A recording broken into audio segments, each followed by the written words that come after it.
Hi everyone, this is Alp Actinis here with the FP and Automation team. Today we have another exciting Power BI video for you here where we will be showcasing how you can create an income statement, balance sheet, and cash flow statement directly within Power BI.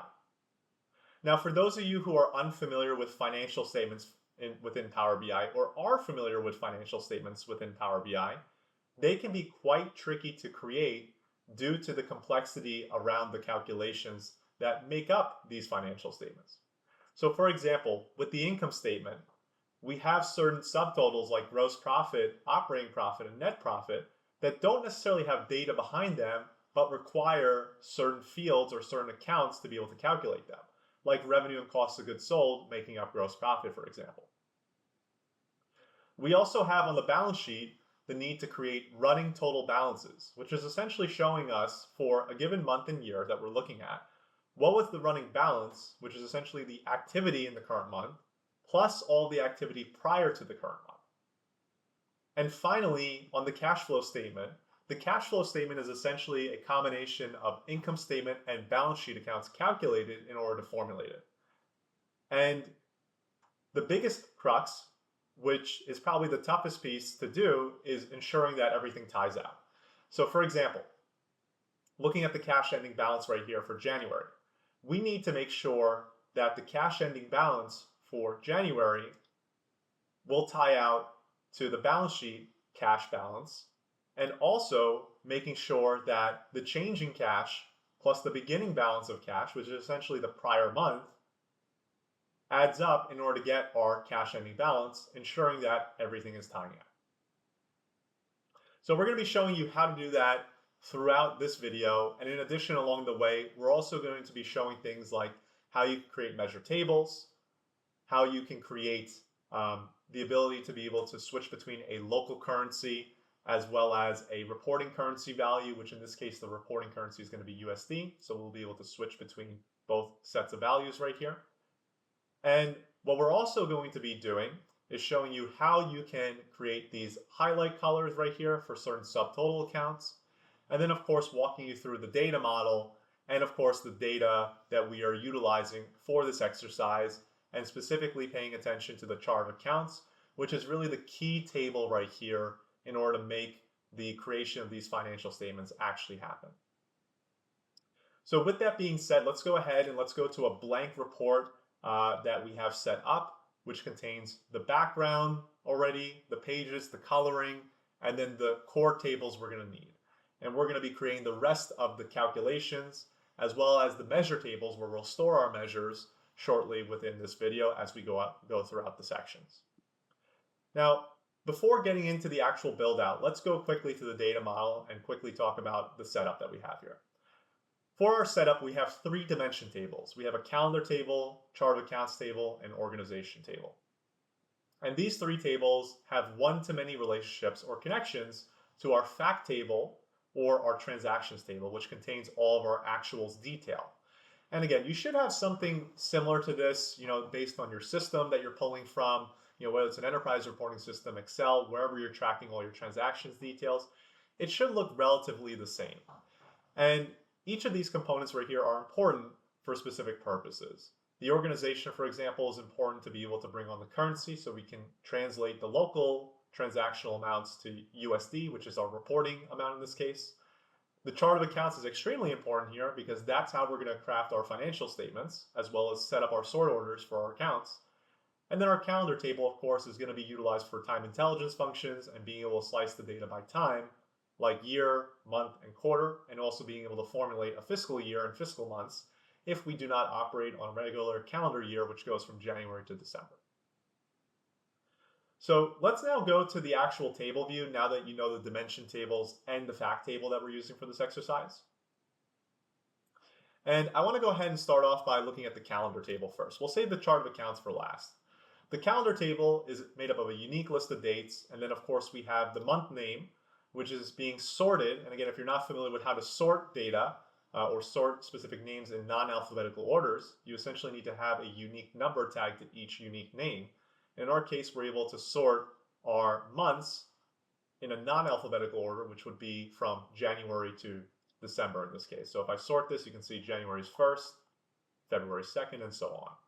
We also have the year column and the quarter column, and then of course the fiscal month and fiscal year, which we won't be using for this exercise, but that could be a way of being able to change the data to be in a non-calendar year order.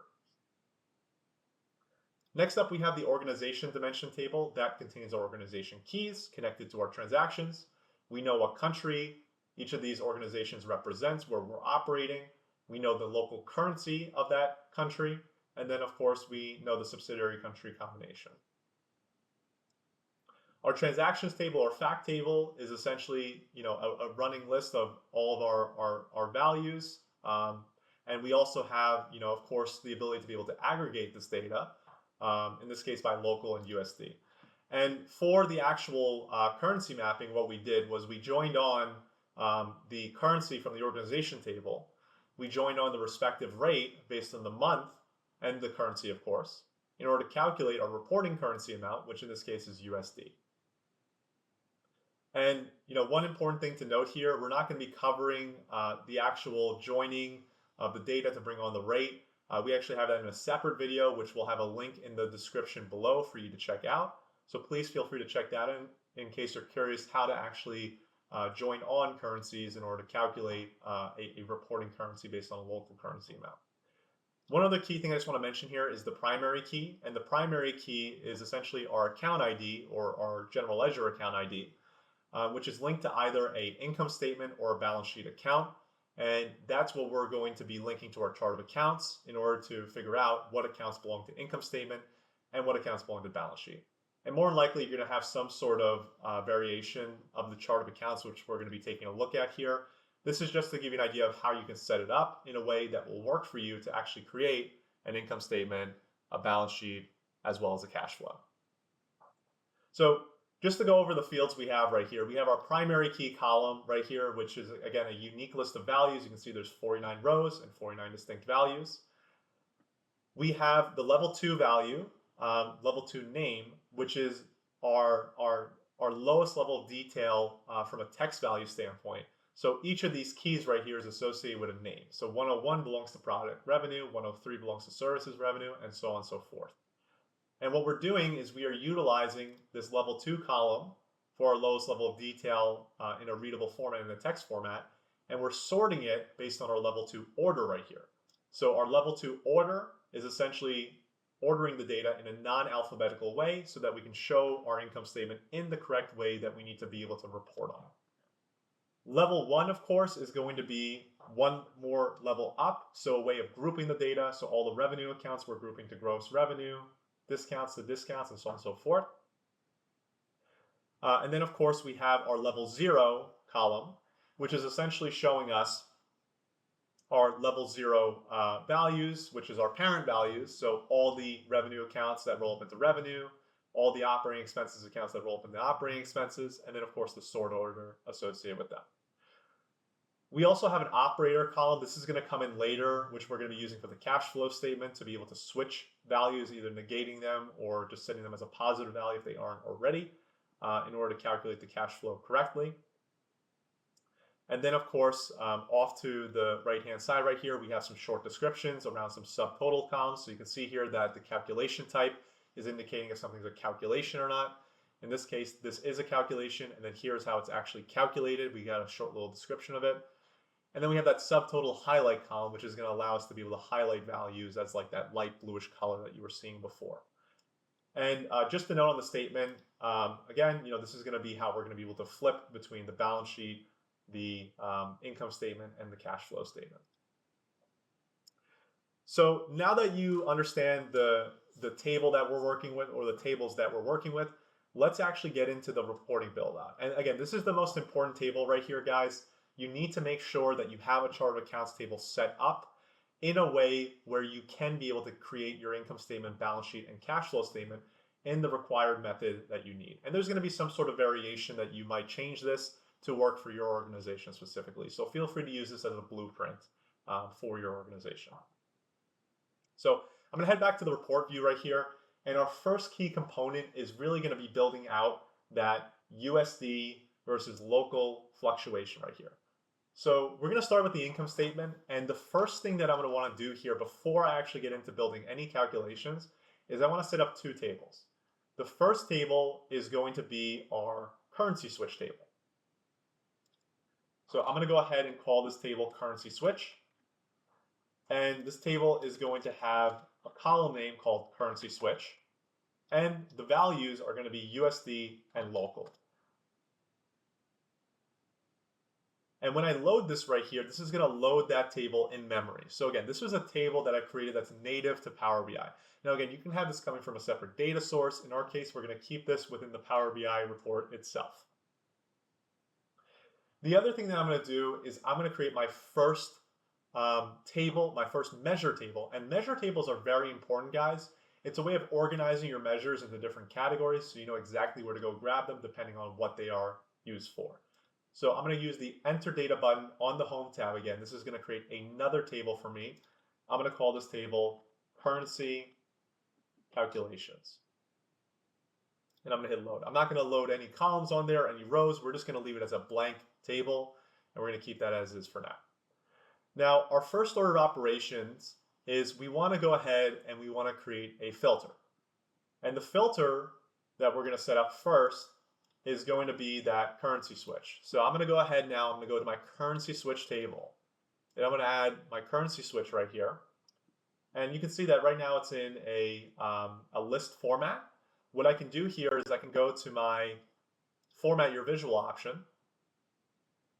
And within here, within slicer settings right here, we have the option to change this to different styles. In our case, we want a tile style. And then what I'm going to go ahead and do is I'm going to go ahead and eliminate the header. We don't need that. And in the slicer settings, again, I'm going to go to selection. I'm going to change this to single select. And the reason why we want a single select here is because we want to have the ability to switch between only one value, local and USD. There shouldn't be the ability to select both because we only want the user to have the option of looking at USD values or local values. And we'll be getting into that calculation in a second, how we're setting that up. I'm going to go ahead and just change up the colors right here so that we can match up on the different color combinations we were using. And I'll go ahead and bold this right here so that it matches up with what we had previously. I'm also going to go ahead and set a couple filters here before we begin because we're going to be copying these over into the other sections right here. So let me go ahead and set that up really quick, which is going to be our year column. So we're going to go ahead and set up year. We're going to change this one to a drop-down selection right here.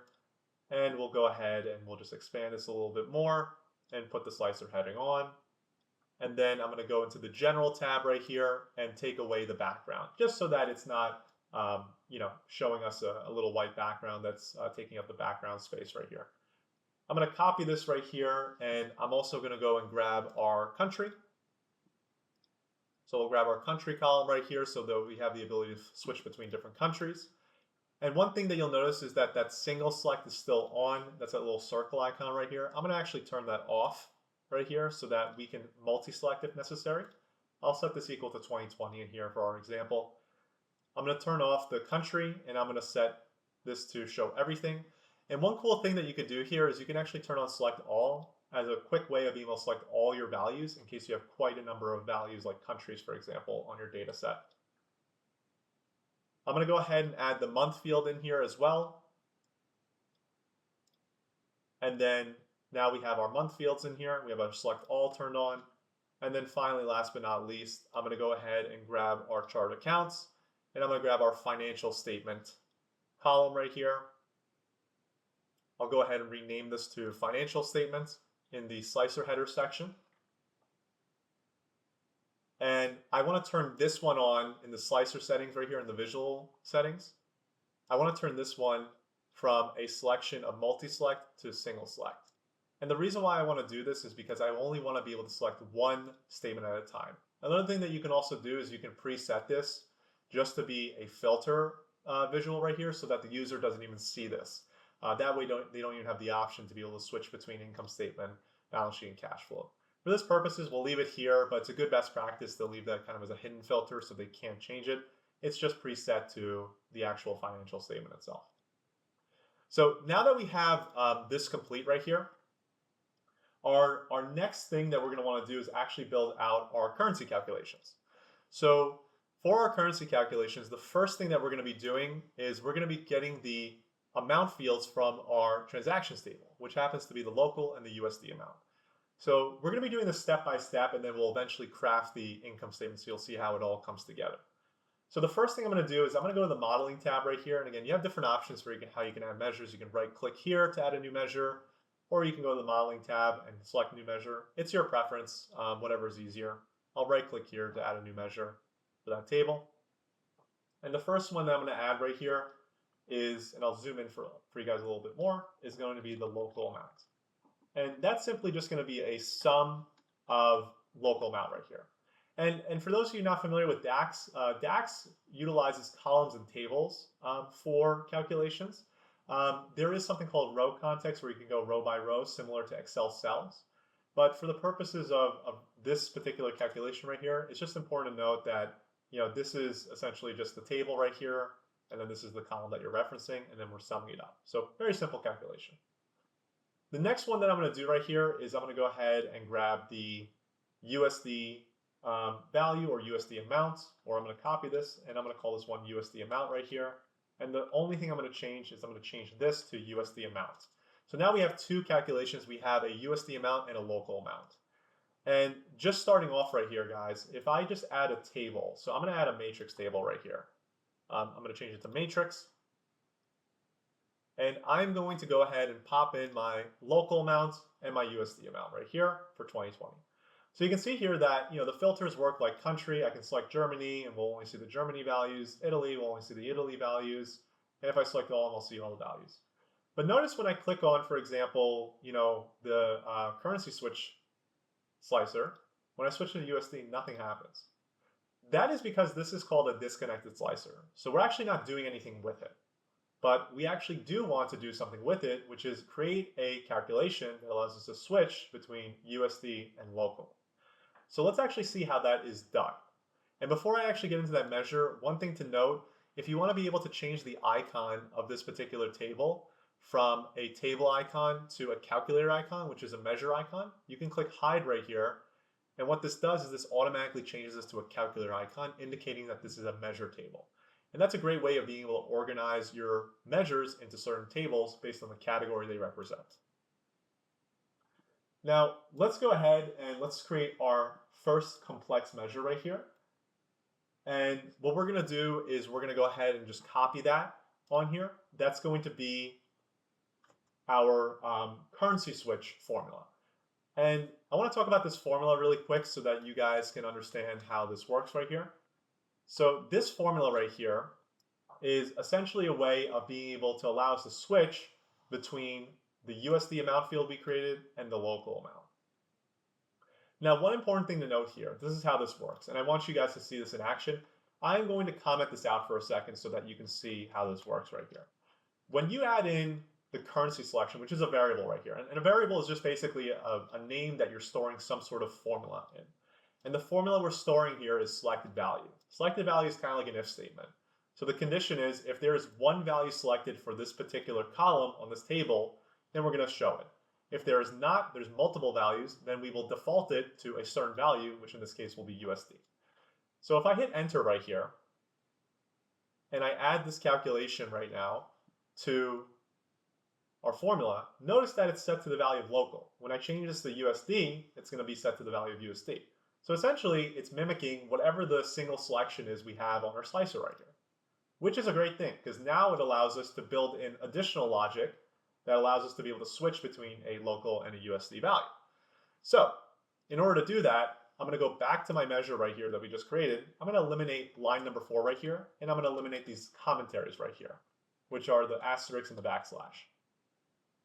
And within the formula right here, switch is like a nested if statement or a conditional if statement. So essentially, if something's true, do something. That's essentially what the argument is here. So the first argument we set to true. And then from here on line number 5, we're checking, okay, is the currency selection, so that current variable we're on, is it set to USD? If it is, show the USD amount. If it is not, meaning it's set to local, show the local amount. And then if anything else, you can also default it to something else like 0 as a default option. In our case, we don't need to do that because we only have 2 options right here, USD and local, and we're always going to have that single select slicer in place. Now, when I do this right here, this is going to go ahead now, and this is going to create our currency selection. So we have now officially created our currency selection, and we can see here that when we switch between local and USD, notice that the amount is changing from local to USD. So now we have our first component in place, which is the ability for us to be able to switch between a USD and a local value. So now we have answered the question of how can we actually change this data from USD to local, or whatever country and its local currency is, by utilizing this function right here. So now that we have this function complete right here, where we can switch between USD and local, let's talk about our next function, or set of functions right here, which is going to specifically be the income statement. And what I'm going to do right here is I'm going to set up a new measure table. Again, try to keep organized. It's a good thing to keep your measures organized. So I want to create a set of income statement measures. So I'm going to create a table called income statement measure. And that's going to create a new table on my report right here. And we can see here's our income statement measure table. It's a good idea just to save as well, just as you get to certain points, just in case anything happens. So I'm just saving this. And now our next thing that we're going to do is we're going to start to add our fields in that we're going to need for this exercise. So in our case right here, the fields that we're going to need are going to be the following. We're going to grab the level 0, the level 1, and notice it's in a non-alphabetical order thanks to those sort keys that we were looking at before.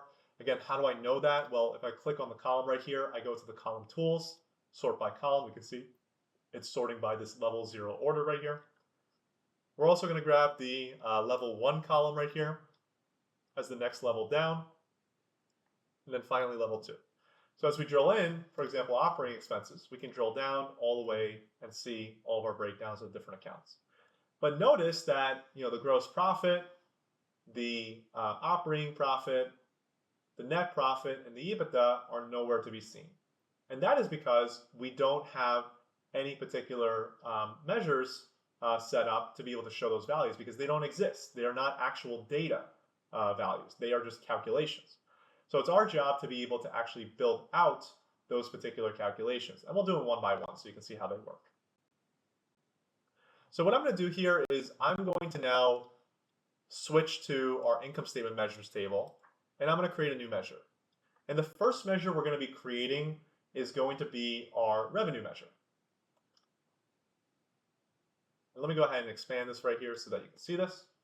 And our revenue measure is going to be the following. And this is going to be the common theme that you're going to see with a lot of these right here, which is we have a calculate statement. And for those of you who aren't familiar with calculate, it essentially allows you to change the filter context.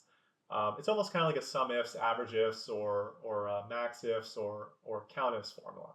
And the argument it takes is our actual arithmetic that we want to aggregate, which in our case is our currency switch formula. So we're actually reusing our previous measure we created in a new measure. And then what we're doing right here is we're saying, hey, I don't care what value is shown on the accounts table right now.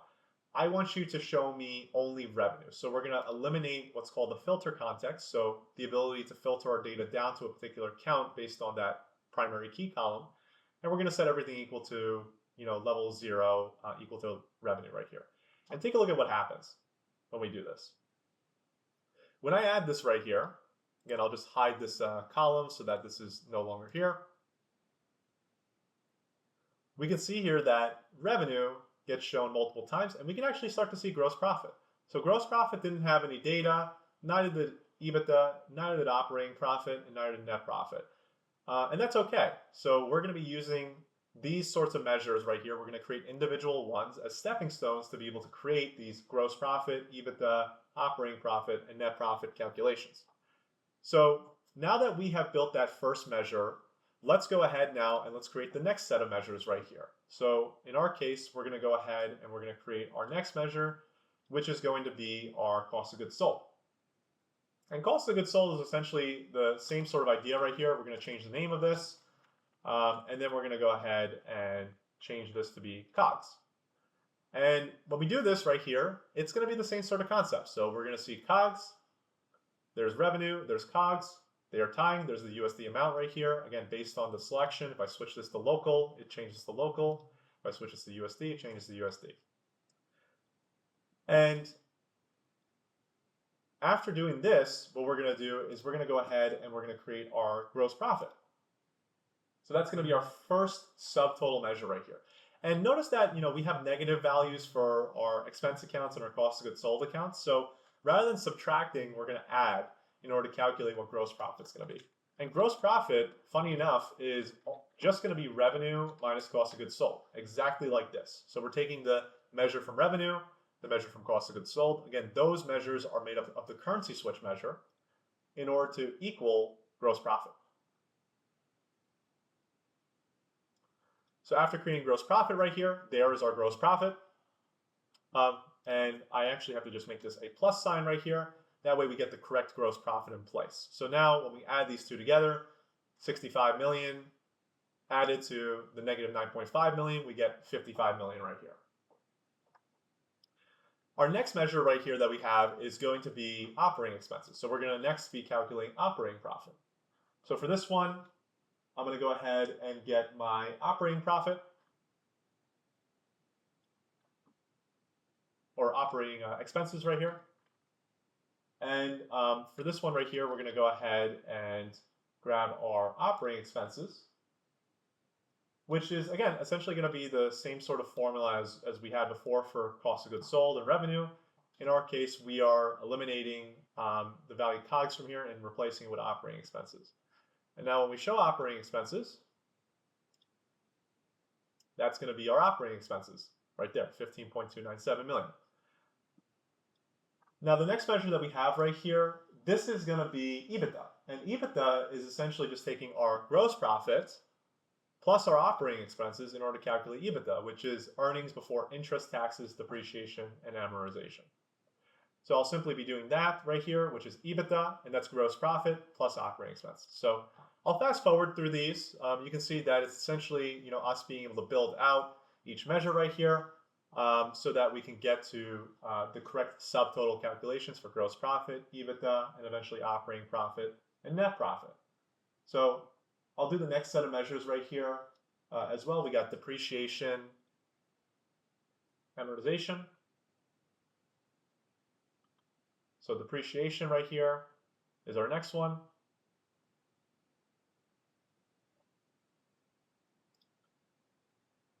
Next up, we have amortization.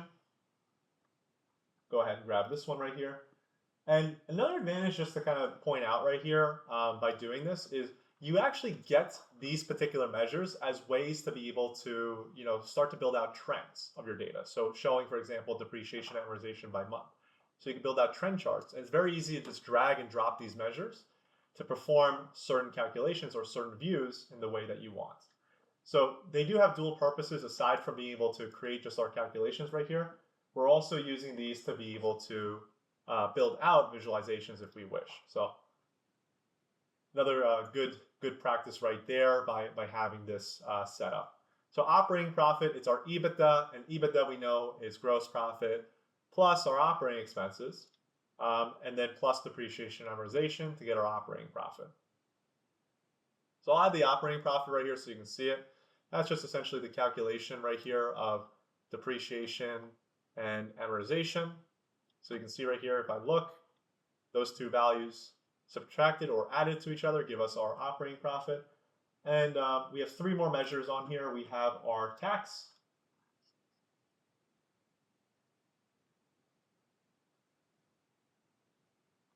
And tax in this case, again, it's a very simple measure right here. Again, we're eliminating all the values and all the account values using the all function and then setting them equal to the level 1 value of tax. And then we have interest as well. And we need these values so that we can add them, which are essentially subtractions at the end of the day, to our operating profit so that we can calculate net profit and find out the pure net profit of our company after taking away all expenses related to cost of goods sold and operating expenses. And interest and tax and depreciation amortization, of course. And then finally, our last measure, we're going to go ahead and create net profit. And again, when we add these measures in, notice here that when I add in net profit, now we have our true net profit right here. And again, we can add our interest and tax. And just doing some quick math right here, we know that if we add the 27,000, which is negative, add the negative 3.1 million, we get to that 36.6 million as our overall net profit for the year we're selected on. And of course, we can fluctuate between different years to be able to show the data at different points in time. And then, of course, again, we get the benefit of that local versus USD switch right here. Now, you're probably wondering, like, why are we repeating all these values right here with this all statement? Well, that all statement is going to come in handy because based on the certain row that repeated value is showing up, that's what we're going to show for these particular accounts right here. And the way we're going to do that is through a formula that we created utilizing a switch function. So let me go ahead and show you how this is going to work. I am going to go ahead and add a new measure right here. And this new measure right here, when I add it in, we're going to call this actuals. And if we look at this formula right here, take a look at what it's doing. We're setting the value level 0 equal to the selected value right here. Again, this is an if statement. And essentially what it's doing is if there is only one value for each level 0, and I'll show this to you guys just so you can see it as well. So I'll comment this out using that backslash asterisk, backslash. And if I put in level 0 right here, notice that once I have this in here, right? Once I add this, and I'll add this to the front right here, notice that it's showing what the level 0 value is right here. So I can see all the level 0 values. Now, our next thing that we're going to do, based on level 0 equaling to one of these amounts right here, we're going to show certain measures. So if the level 0 equals gross profit right here, gross profit, we're going to show the gross profit measure. If the level 0 equals EBITDA, we'll show EBITDA, and so on and so forth. And then if none of this is true right here, so again, it's just like a nested if statement, we're going to use our currency switch formula. And just for a little background, what that's going to do is that's just going to use simply the data from our USD or local amount switch formula. So if there's actual data present, we'll just show that. Because these values are subtotals, we need to actually show the subtotal value itself. But because our other accounts like depreciation and amortization actually have data behind them in our transactions table, we can just set them equal to the value of false, which in this case is going to be currency switch. So when I hit enter right here, and I'm going to go ahead and format this value because this is our final value right here. Notice that the income statement is actually now starting to come together. So we can see here that our income statement, if we look at the 65 million, that's tying to the USD amount right here, which is our currency switch. The cost of goods sold is tying to our USD amount right here, which is on our currency switch formula. Again, if I switch to the local, it's going to be the local amount that it'll tie to. And then our gross profit, notice that our gross profit, right, is showing the correct subtotal. So this plus this equals this. And then if we look at operating expenses, again, all the amounts are shown correctly. But for EBITDA, right, that's a subtotal. We're taking this plus this to get this. And then the same thing for operating profit. We're calculating operating profit. And finally, net profit. So now we have built out our income statement where we're able to show a true income statement, show the gross profit subtotal, show, of course, the EBITDA, the operating profit, and net profit. So now that you've seen this, right, I can go ahead and I can eliminate all the various different values right here. I'm going to make a copy just in case you want to see the working one. So I'll just say working page, income statement, and I'll hide this right here. And now if we head back to the income statement right here, what we can do is we can eliminate all of our measures because we don't need them. We just need our actuals. That's the final component right here.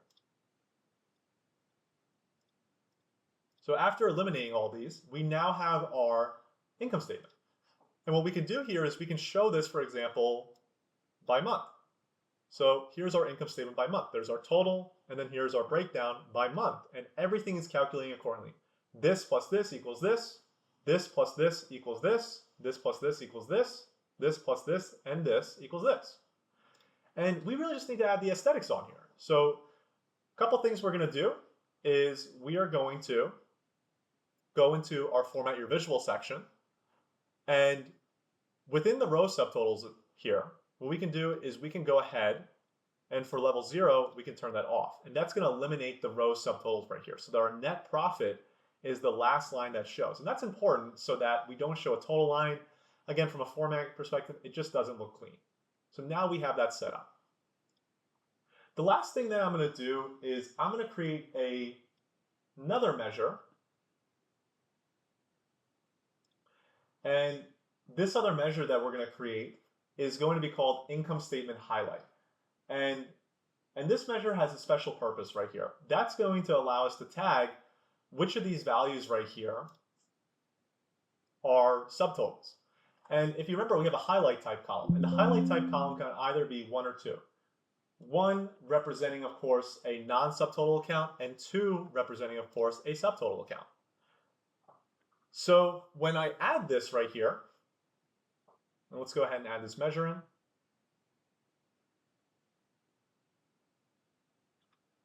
When I add this right here, I'm going to go ahead and expand the formula bar.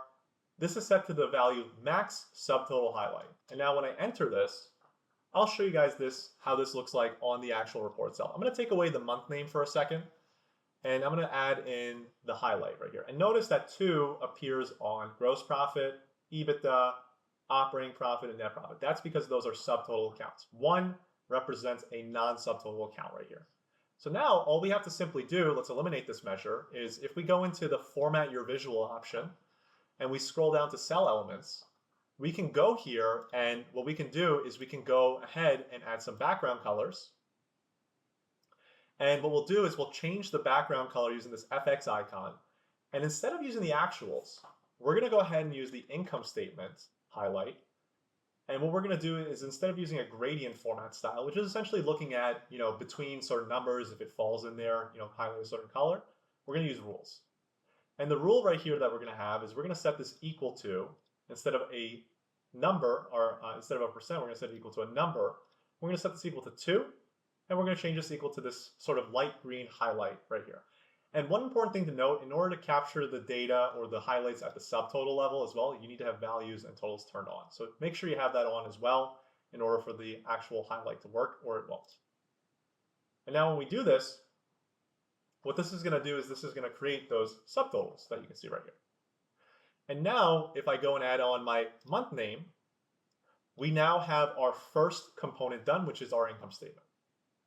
So now we have a full income statement built out. And again, based on the months that we select, it's going to change to show us our totals as well as our breakdowns by month. So with that being said, let's go ahead now and let's move on to our second component, which is now going to be the balance sheet. And the balance sheet is actually pretty straightforward, at least compared to the income statement itself. Just due to the nature of how we are going to set this up.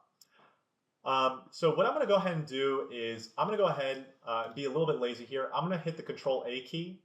Control A is what you would use on your Windows computer to copy everything right here. And I'm going to deselect the title right here because I don't really need this on this one. And when I hit Control C to copy everything and Control V right here, I'm not going to sync this. So I'm not going to sync these values right here. Instead, what I'm going to do is I'm going to delete out this income statement title, and I'm going to set the financial statement equal to balance sheet. Now again, our balance sheet is tiny, right? But there's one key difference here. We are only showing the balance as of that particular month. So that's the activity. We actually need the running balance, which is from the beginning of time. So the first data point we have in our data, which happens to be up until, or happens to be 2019 in this case, needs to be the starting point. And then from there, we need to go ahead and we need to expand this out to go up until the current month that we're looking at in order to create that running total balance. So now what we're going to go ahead and do is we're going to eliminate this measure, actuals, and we're also going to turn off our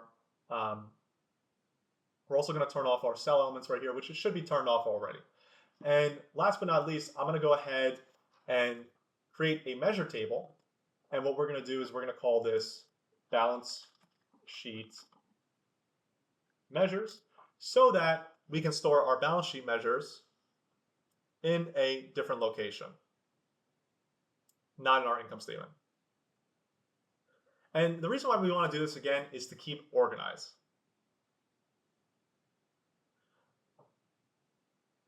And the reason why is because if we know that our balance sheet measures are going to be in our balance sheet measure table, then it's going to be very easy for us to pick those out. So I'm going to go ahead now and I'm going to click on my balance sheet. You can see that it's selected now on the balance sheet measure. And what we're going to go ahead and do here is we're going to create our balance sheet calculation, which we're going to call actuals running balance. And we'll talk about this particular measure in detail right here so you can understand how it works. So let me go ahead now and I'm going to go ahead and pop in this measure right here.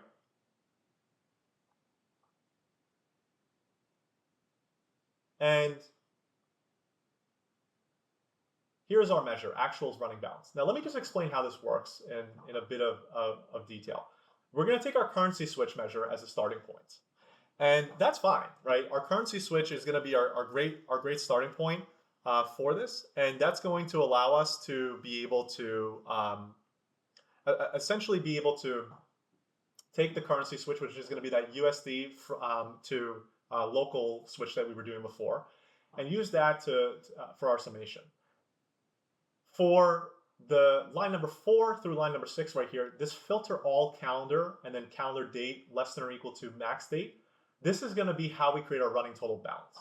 And the best way to show you how this works is, I believe, visually. So let me go ahead and enter this first, and then we're going to see this in action right here. And I'm going to change the formatting of this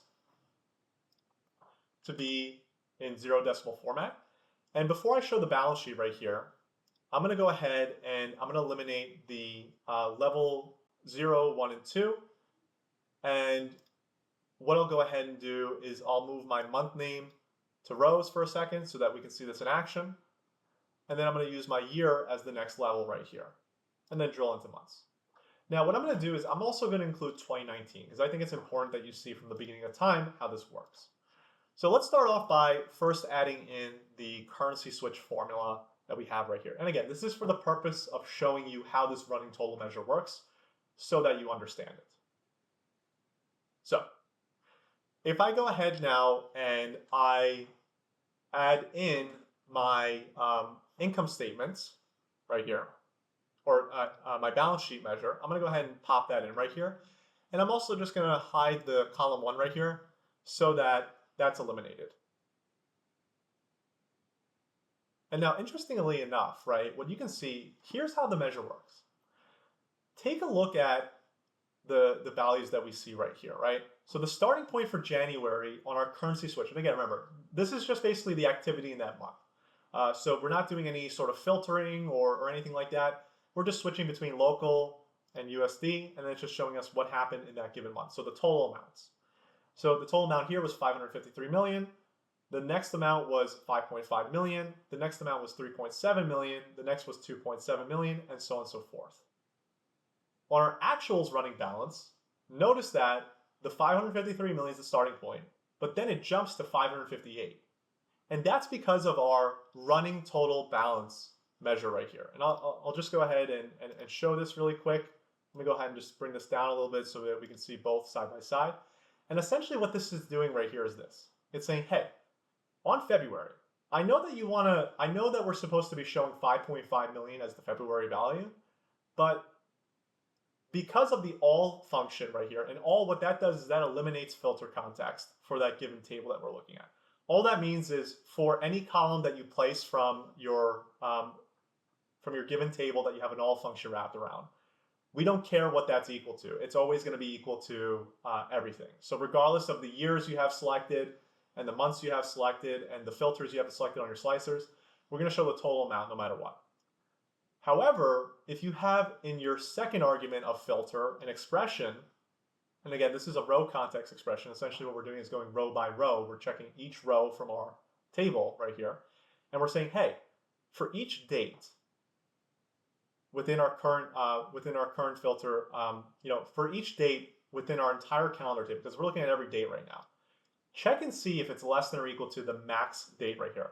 And what's special about this formula right here is this max date actually represents the max date of whatever is currently in this particular table and currently filtered on as well. So what that means right here is if we're selected on 2019 and 2020, and on our table right here, we're looking at February, this value right here, the max value, represents February 28th or 29th, depending if it's a leap year, I can't remember. But it would represent the last day of February. And then what we're checking is that each date is less than or equal to February. So now we're not only going to grab all the February dates, but also the January dates as well, because they're also less than February. And then the same process repeats for March, April, May, June, July, and so on and so forth. So that's how we're creating our running balance, allowing us to show, as of a certain point in time, what's our total running balance up until August of 2019. And that's essentially a running total of everything prior to it. And that's normally how, again, two things might happen, within your systems. You might either have a system that does this for you, or you might have to do this yourself, depending on how your system is set up. But just a good to know thought when you are constructing the balance sheet as to how you want to set this up. So now that we have that done, right, I can go ahead now, I'm going to switch this back to 2020.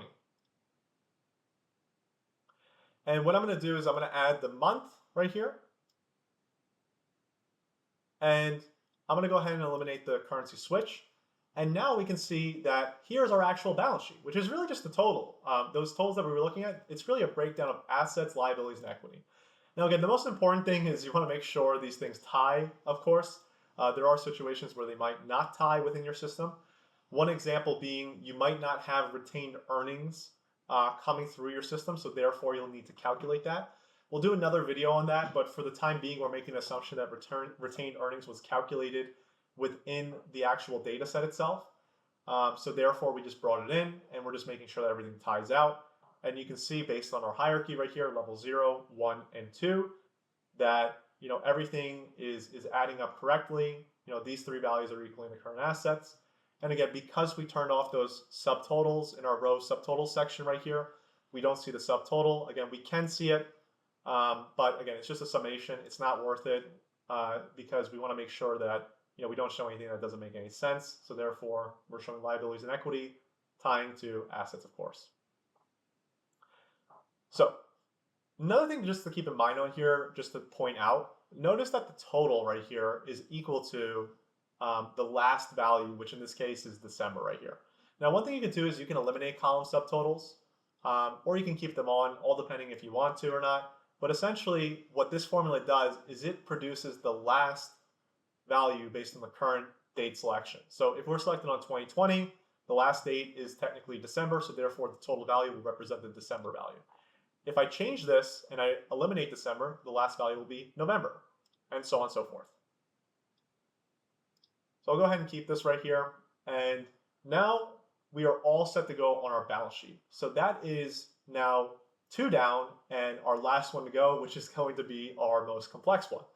So let's go ahead now and let's make a copy of our balance sheet right here, or our balance sheet visuals.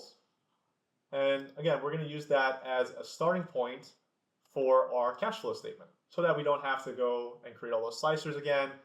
We don't want to waste time doing that. So I'm going to go ahead and not sync this. Again, you can if you want. And what sync does essentially, guys, is it allows you to sync each of your slicers to the slicers on the other pages. So maybe you want to do that for year, country, and month, but definitely not financial statement because you want the financial statement to be different per page. So I'm going to go ahead and hit Don't Sync here. And I'm going to go ahead and set this one to the cash flow statement. And I'm going to go ahead and eliminate the balance sheet right here.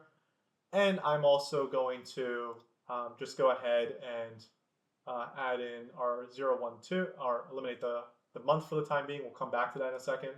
But you can see here are 3 values. And then if we drill down, we can drill down all the way to the level 2 detail.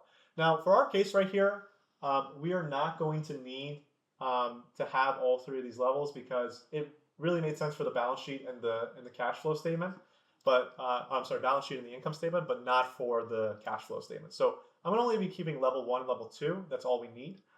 And then last but not least, for the subtotals, what I'm going to go ahead and do is for level 1, I'm going to turn the subtotals off. We don't need those. We just need the breakdown of these different components right here.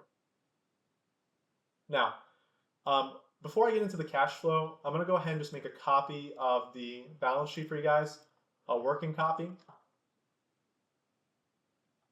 And I'm going to go ahead and hide that so that, if you want to, you can look back at that particular year right here and, take a look and see how that calculation was working that we were looking at before with the running balances. So I'll go ahead and just expand this right here. And then, of course, what I'll do is I'll add in the currency switch. Okay. And now the next thing that we're going to do here, is we're going to go ahead and from here, we are going to now start to construct our cash flow statement. Now, on the cash flow statement itself, what we're going to need to do is we're going to need to build out subtotal components. It's not going to be as straightforward as the balance sheet and the income statement, and specifically the income statement subtotals. There's a lot more work involved in this. So the first thing that I'm going to do right here is I'm going to create, on the enter data right here,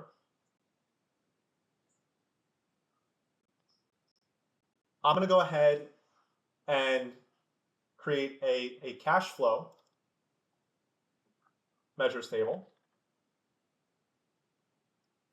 And for the cash flow measures table, I'm going to go ahead and start to construct the actual measures for this table itself. And in order to do that, we're going to need to take this one step at a time right here. And the first measure that we're going to be creating right here is going to be our operator measure. And the operator measure, that's essentially telling us whether something is a -1 or a 1 value right here. So what I'm going to need to do is I'm going to need to go ahead and add a new measure right here. And the first measure that I'm going to be creating, again, is that operator measure right here. So I'm going to go ahead now and I'm going to create something called operator. And I'm just going to add 0, 1 to here. I like to just have these things in certain orders. And this is essentially going to grab the minimum value from our operator column on our chart of accounts table. And what's important about this is going to tell us whether or not we need to negate a sign, or what we need to do is we need to keep a sign positive. So I'm going to go ahead and just hide this column right here. And then I'm going to go ahead now and I'm going to add the operator. And notice right here when I drill in that certain fields are either a -1 or a +1 value. And again, based on the certain account it is from the cash flow account, we're either going to need to negate or we're going to need to keep it as a positive based on the requirement of how the cash flow statement needs to work in order to calculate what our change in cash is and how that plus the beginning balance of our cash, which is essentially the last month's cash balance, equates to the ending cash balance of the current month. So that's our first measure down. And now some of these measures are going to be repeats, but again, I like to stay organized on this, and I think you should too. So rather than going kind of all over the place and seeing or grabbing certain measures from the income statement, you can essentially create repeat measures. And again, it's no cost here. So what I'm going to do is I'm going to create a measure for EBIT. And again, this is essentially just going to be the operating profit. And as you remember, for the operating profit right here, it's essentially just going to repeat. So we're going to get the operating profit on every line. The next one that we have right here, this is going to be depreciation. So for depreciation, again, it's just going to repeat on every line. So we're not doing anything different from our income statement, at least initially right now. We're just getting all the required values that we need for certain components of the cash flow statement.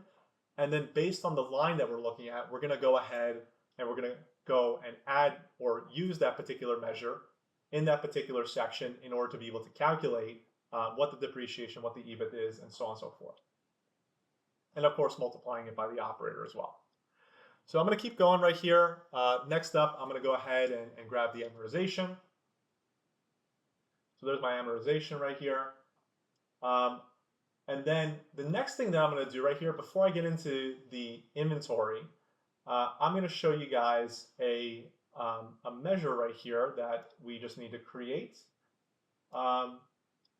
So let me go ahead and put that together, and that's going to be the inventory. And this is a starting point. We're actually not going to use this measure right here for inventory. It's going to be slightly different. And if you're not familiar with cash flow statements specifically for the balance sheet related accounts, the balance sheet related accounts are changes between last month and this month. So the difference between last month and this month is actually going to be what you're going to show on the change in inventory, receivable, payable, and really any line that's coming from the balance sheet itself. So notice I'm going to go ahead and just create my inventory measure first. And now the next one that I'm going to create right here is going to be called change in inventory. And this one, it's going to look like a behemoth at first, but it's actually pretty straightforward once you see it. And what we're going to be doing is basically doing a copy of this for each measure. So again, there are methods where you can create this in one go. But again, this way that we're doing right here allows you to control the different line items and cells. And if there is an issue, you'll be able to point it out as to what actually is wrong within your cash flow statement and figure out and debug what the issue is itself. Now notice right here for this measure, and again, it's going to be the repeat for a lot of the other balance sheet measures themselves. But notice for this measure right here that we're creating a couple different variables. We're creating previous month, current month, previous month year, current month year, and previous month year value, and current month year value. The way this works is based on the current month we're selected on, right? So in this case, we're not selected on any months. But the current month is technically, or the minimum month is currently 1. We're going to set this value equal to 12. And then if it is not equal to 1, meaning it's 2, we're going to just subtract the minimum month by 1. So if the minimum month is 2, we're going to subtract it by 1 to get us 1. If it's 1, we're going to make it 12. And the reason why we're doing that is because this is going to be used to calculate our previous month balance for the prior year if we happen to be on the first month of the year that we're looking at for our calculation. The max month right here, this is just essentially whatever the max month is. Again, if we're on 1, it's 1. If we're on 2, it's 2. If we're on everything, it's 12. For the previous month year, it's essentially the same sort of idea as our previous month calculation. The only difference here is if the month is equal to 1, we're subtracting 1 from the year so that we can get the prior year. So again, we'll get December of the prior year. And then if not, we're just going to get the minimum year here. And then the current month year is essentially the max year. So what is the maximum year we have selected? And this is going to come in handy, especially for the total calculation, because for a cash flow, the total calculation shows all the activity, and then the beginning balance is the earliest month and year, and then the ending balance is the latest month and year. And the change in cash plus the beginning balance of the earliest month should equal the latest balance of the latest month. And then these formulas essentially right here, what these are doing are we're eliminating filter context. Again, we're eliminating any filters on the calendar table and chart accounts. And we're setting them equal to the previous month and the previous month year for the year and the month column of the calendar year. And then for the current month, we're setting equal to the current month and current year. And then what we're doing is we're calculating that change in value, which is the previous minus the current month balance in order to calculate change in inventory. So when we look at this, and I'm gonna bring in this change in inventory for a second to the balance sheet so that you can see this in action. So I'm gonna add this here really quick so that you can see this. And now when we add this right here, notice that this is now showing us a change in inventory amount. So how do we get here, right? If we look, I'm going to go ahead and add this to the balance sheet really quick. And I'm going to add change in inventory right to the values. So again, this is just for showing you how this is working. Notice that the inventory right here, the changing inventory, notice that the inventory column right here is showing us that the inventory is 8,060,616 for February. Last month, it was 9.383 million. If we take the difference of the previous month minus the ending month, that is going to get us to this 1322. And that's essentially how we're doing the calculation right here.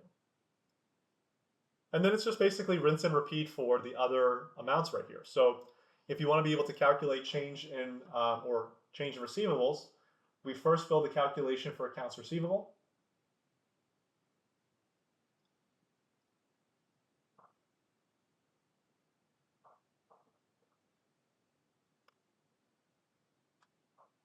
So there's our change in accounts receivable calculation. Again, no different. We're taking the running balance and we're setting equal to receivables. Add that in here.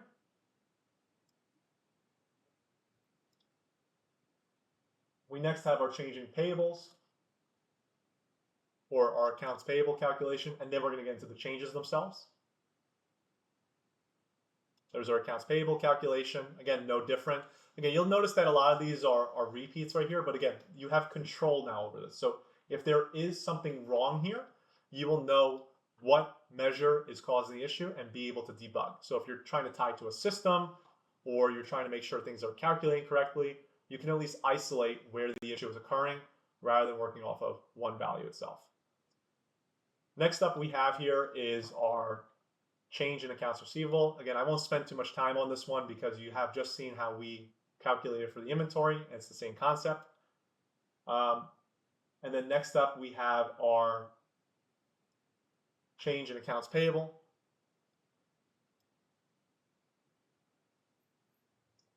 So again, a lot of these that we're building out right now, it's just different components, right? So once we get to the end of this, you're gonna essentially have now each of the different components, and it's just a matter of putting those together.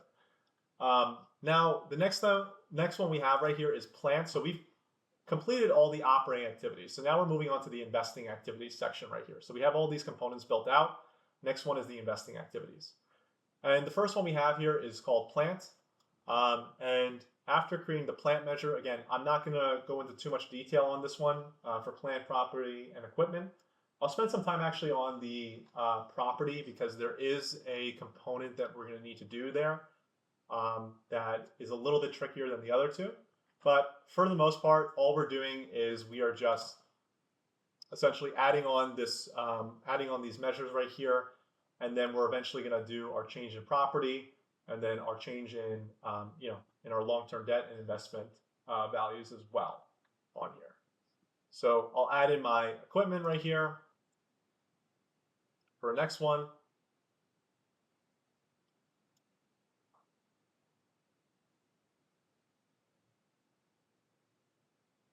So let me go ahead and add in the equipment. So this is now added. And now the next one that we have right here is going to be our long-term debt. So again, we're just getting all the first part of the measures out of the way before we do that change calculation that we were seeing before for the inventory. So I'll go ahead now and I will add in the long-term debt. And then I'll add in the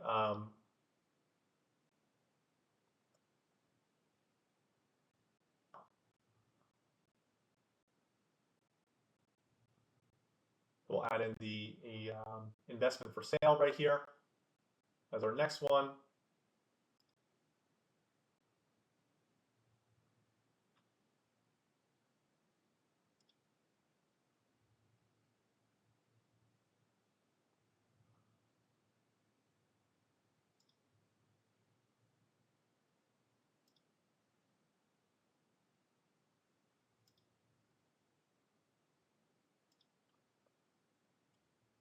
And there's our investment for sale right there.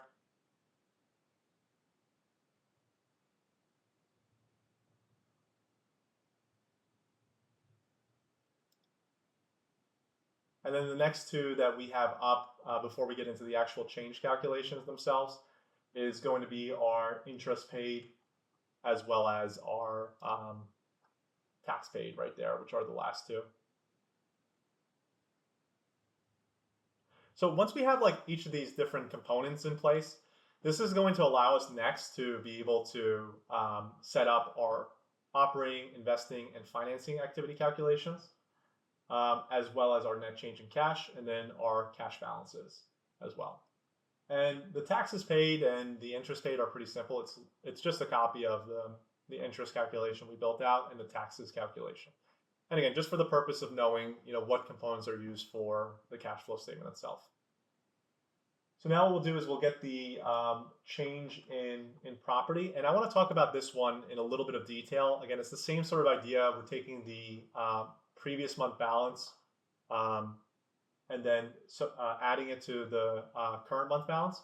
And then one additional component we have to do for property is we also need to add on the depreciation plus amortization times -1. So we need to be able to take down the property, the change in property by depreciation and amortization. That's also another key component here for the cash flow. So again, just something to keep in mind. Again, it's going to be different depending on your system in terms of how it's set up. But in our case, this was a requirement that we had to build into the cash flow. So therefore, we wanted to include that where we are eliminating the depreciation and amortization amounts per month for our change in property value. Next up, we have change in equipment.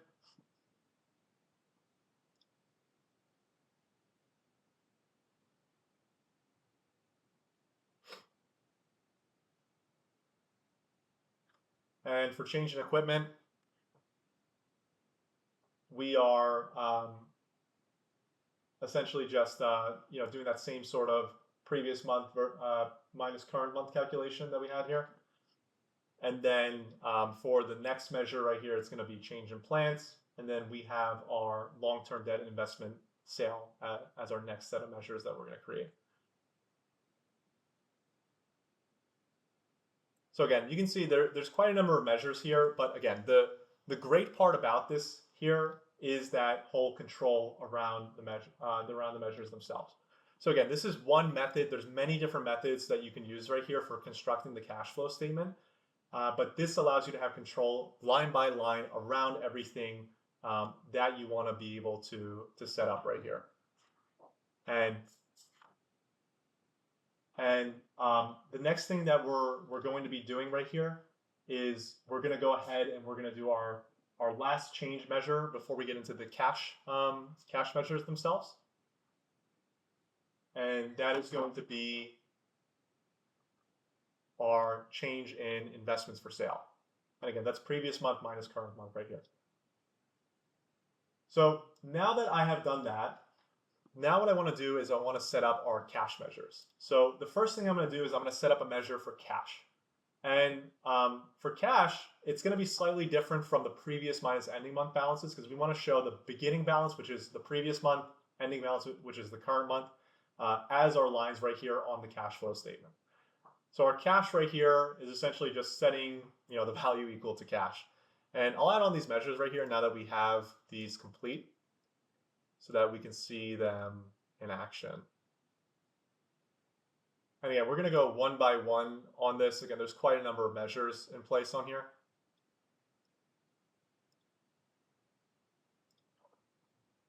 So you can see it definitely becomes a pretty long list of values. But again, we're repeating the values each time, and that's going to allow us to place each of these values on the proper line that it needs to go onto.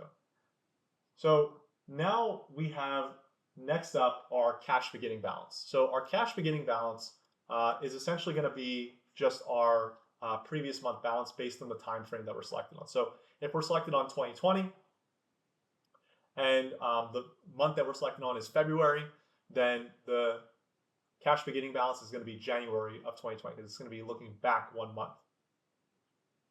So this is a measure right here. Again, it's really no different from the change values, but we're only focusing on the previous month balances right here. And again, we're using that cash measure we created. So you'll notice we're reusing a lot of measures right here. Next up we have is our cash ending balance. Let me go ahead and grab that.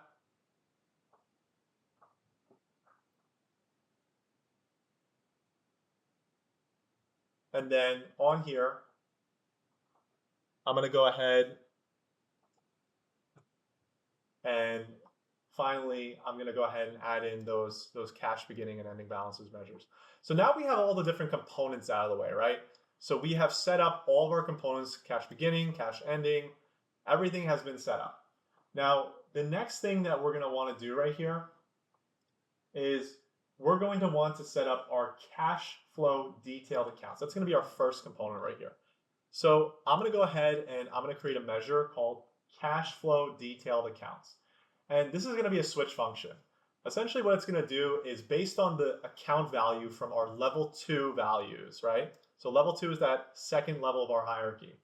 If the value is equal to EBIT, for example, we're going to take the EBIT times the operator. So whatever the operator is right here, we're going to take that and multiply it by the calculation that happens to be on that line. And repeat this for each of our various different values that we created. So watch when I do this, right? When I add this measure, and I'm going to add this to the front, it's going to be the same sort of concept as the income statement. That's what's so powerful about these switch functions right here, is it allows you to, with nested if statements, to essentially replace a certain value based on the value it is with whatever calculation you want. So in this case, EBIT is going to be here, depreciation is going to be here, and again, we're negating it. Amortization is going to be here, we're negating that one. Change in inventory, which is again that difference calculation we were looking at before. Change in accounts receivable, and so on and so forth.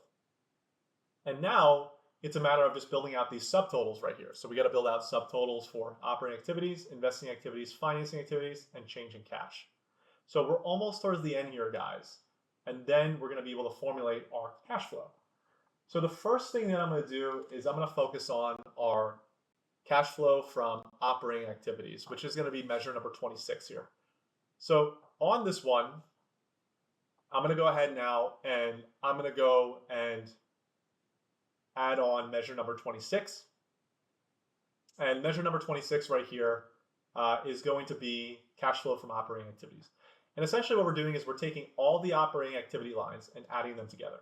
Now what's really special about this formula is because we're doing it this way, it's actually allowing us to be able to calculate the subtotal for operating activities. So when I actually add this, funny enough, it's going to show us our operating activities total right here, just for those measures. So now we know that this equals to 26 million.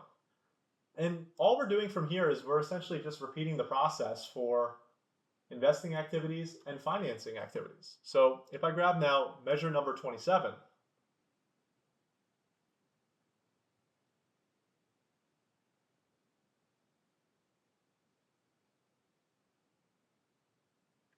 and I go ahead and add this in right here, what this is going to do is this is going to calculate the investing activities. So again, based on the formulas we did on our cash flow detail accounts, and we're setting them equal to each of the different level 2 values, we're going to go ahead and we're going to be able to get just those values and then add them together.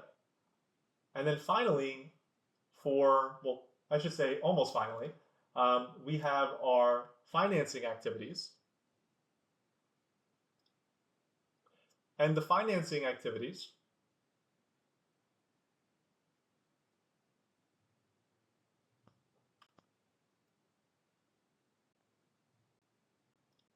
are essentially going to be the same sort of formula. So all we're going to do here is we're essentially just going to add all of our financing activity measures together from our cash flow detail accounts table, or measure, sorry. And that's going to allow us to be able to calculate our financing activities.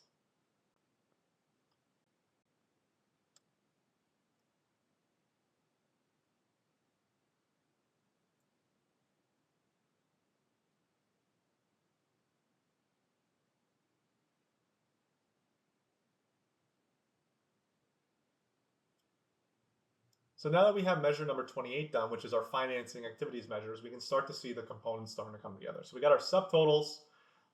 Those are going to be showing up in a second. There's our financing activities. And now what we can do is we can build out our change in cash. And our change in cash is essentially going to be taking the operating, investing, and financing activities, adding them together, and then giving us our net change in cash. So now when we actually bring this in right here, this net change in cash is essentially going to be, let me go ahead and add that. That's essentially going to be now our activity. So of our operating, investing, and financing activities. And again, we have to use the all function right here so that we can actually place it all on values and then eventually only show it on change in cash because there is no value on there. Now, if we take these three, we get this value right here. And if we take the beginning cash, 12,685 plus this, that's going to give us our cash ending balance. So now our last step, which is going to be the cash flow step, we're actually going to be using a new function which we didn't introduce yet in this tutorial, called COALESCE. So our last function right here is essentially going to be choosing what exactly we want to show.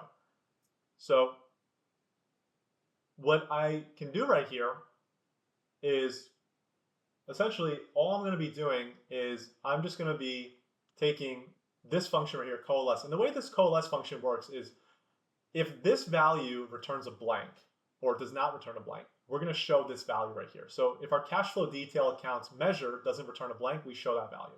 If it does, we're going to show the next measure. If this value returns a blank, we're going to show the next measure, and so on and so forth. So it's kind of like an if statement. It's like saying if this is equal to blank, then check this next one. And if that's equal to blank, check this next one. If that's equal to blank, check this next one. And if it's not, then just utilize that value instead. So now by doing this, this is going to allow us to build out each of these different components right here. So this is now where we can bring everything together in one shot, which is now the super exciting part about this. So now I'm going to go ahead and just eliminate the decimal places on here, and I'm going to add my cash flow statement measure right here. And now we can start to formulate our cash flow statement measure, which is going to be the combination of all those values that we see right here. Now we have quite some measures right here, but again, it should work. Now if we look, right, if we look at the operating activities, 26,497. So if we take each of these different components, that's going to get us to this. If we take our investing activities right here, we add those together, we're going to get this. If we take our financing activities, that's how we're going to calculate our financing activities utilizing these sets of measures. Our change in cash is essentially the difference between our operating, financing, and investing activities in order to find out if we have a surplus or not a surplus of cash at the end of this particular time frame that we're looking at. And then by adding this change in cash value to our beginning balance, which is again the previous month, we get our ending balance. So if we look at this value, it's actually equating to the 22.291 million right here. And this will tie to the balance sheet itself on the cash ending balance for that time frame. That is how powerful this is with these sets of measures. So now, as more data comes in, all you're doing is you're just allowing DAX to calculate everything, and now you're spending more time analyzing the data rather than having to build out each of these measures or each of these calculations each time. They're all now set up for you, and they can work dynamically with time frames as well as countries that you are working on. So I'm going to go ahead now and just duplicate this. I'll make this a working page as well for you to look back at. And let's go ahead now, let's eliminate everything aside from, of course, the last measure that we created.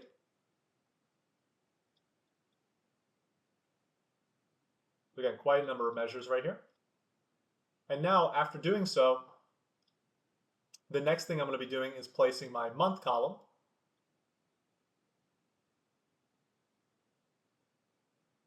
And this is going to go ahead and break this down by month for us. So now, let's look at the components right here. Let's use February, right? So if we look at February, look at the cash ending balance. That's the beginning balance of the starting point here. And then the ending balance is the activity. So if I add 8 here, 3 plus 4 is 7. This is 10, carry the 1. You can see that we're getting the correct cash ending balance as of this point in time. And the great part about this is if we look at our total right here, notice that the cash ending balance is December, right? And the cash beginning balance is the prior month at the beginning of time, which is December of 2019 technically, or 12.685 million. And then if we take these components right here, this equates to that activity equates to our cash ending balance. And now what we have the ability to do is select any time frame we want. So if we want to do March and April as a starting point, the data is going to change to show us March and April.